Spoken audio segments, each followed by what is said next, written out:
can understand people asking the question, well, this seems, strange or cynical.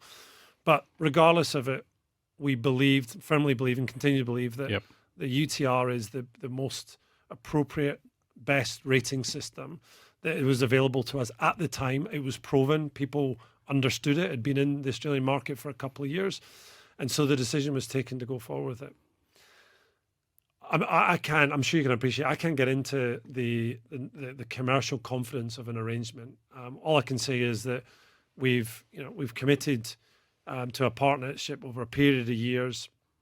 And in many ways, they are a service supplier, a software supplier, in the same way that Microsoft would be a software supplier. So there is a commercial arrangement. But some of the numbers that I've seen around on some of the communities are just miles off. This is a very standard and straightforward commercial arrangement that many businesses would have with a software provider or platform provider. UTR are of a view that they produce the ratings on a daily basis. So as your results are produced and you feed them in, they update almost immediately. There's been people say to us, why don't we look at changing that so people don't become so obsessed? Now, it's a conversation we've had. The bottom line is that the rating will still run in the background. So you might say, well, we'll take our seedings on a monthly basis.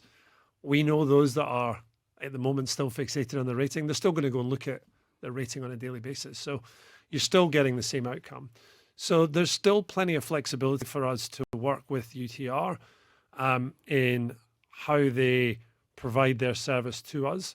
But the algorithm is fixed and there's nothing to change there. So can I ask then, has anything made you doubt and not have that strong conviction the last 7 months? No, there's been no doubt at all from us. And I'd say that because when we speak to particularly those when we talk about the pathway, fundamentally what our pathway is there to do is, are we providing the right products and opportunities for us to identify the best talent? And then once we've identified them, can we provide them the right opportunities for them to progress? Sure. All of the conversations we've had with our performance team to date have said, this rating system is allowing us to see the level of someone. We're allowing the chance to see where they're tracking, but not only from an Australian perspective, but we've now got a good sense of where they're tracking. So you talk about someone like Atalia, right? She's not disadvantaged by having she's not disadvantaged by having a rating.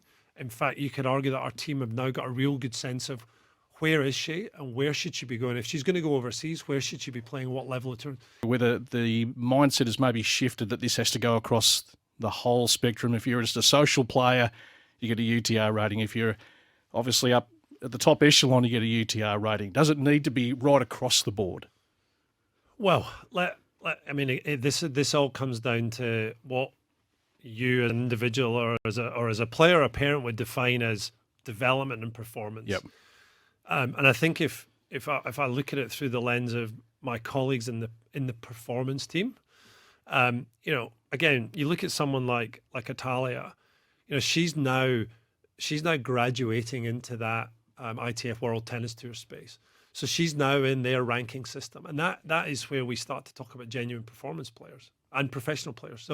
So there is a clear bridge, and we believe the ratings provide a more accurate ability for a player to understand where am I in the pathway. It's probably the most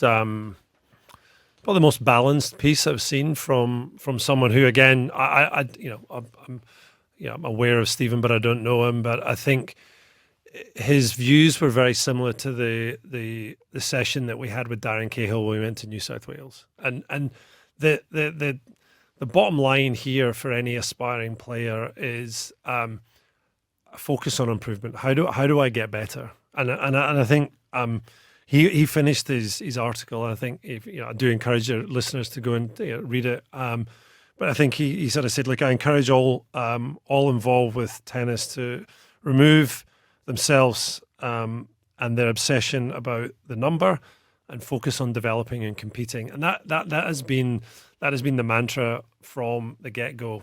But for those specific weekends where there used to be the sort of deluge of players coming up from Metro to play ranking tournaments, I acknowledge that those numbers are not necessarily there they were before. So what's the discussion around how do we sort of fix that, or how do we tinker with that to please those people in the country who obviously really feel like they've been disadvantaged? Yeah, and I think it's a relevant discussion. We look at somewhere like Queensland. So what they've done is they've constructed a number of regional swings, and they've been well supported. Yep. What is noticeable is that those, if we do point to somewhere like Queensland, there's a real sense of unity amongst the regional venues, and so they all genuinely try and work together to make it work.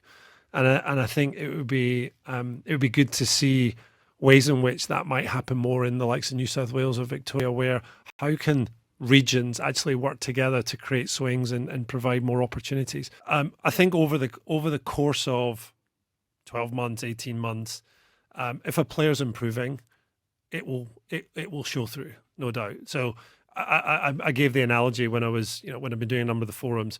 If you want to give yourself a nervous disposition, own a stock portfolio and look at it every single day, right? Because every single day your stock's going to move up and down.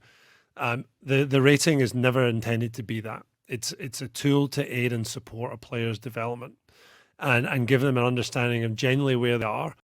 And I think, as I say, we've proven before, is that no one's doubting the accuracy of the rating, and that over the course of a season, and you can see this in a number of the player profiles now, as more and more matches have been thrown into the system, the ratings become far more solid. And those players that have played regularly, competed regularly, and I think I used the data the last time around, if you're winning 2/3 of your matches, you're generally improving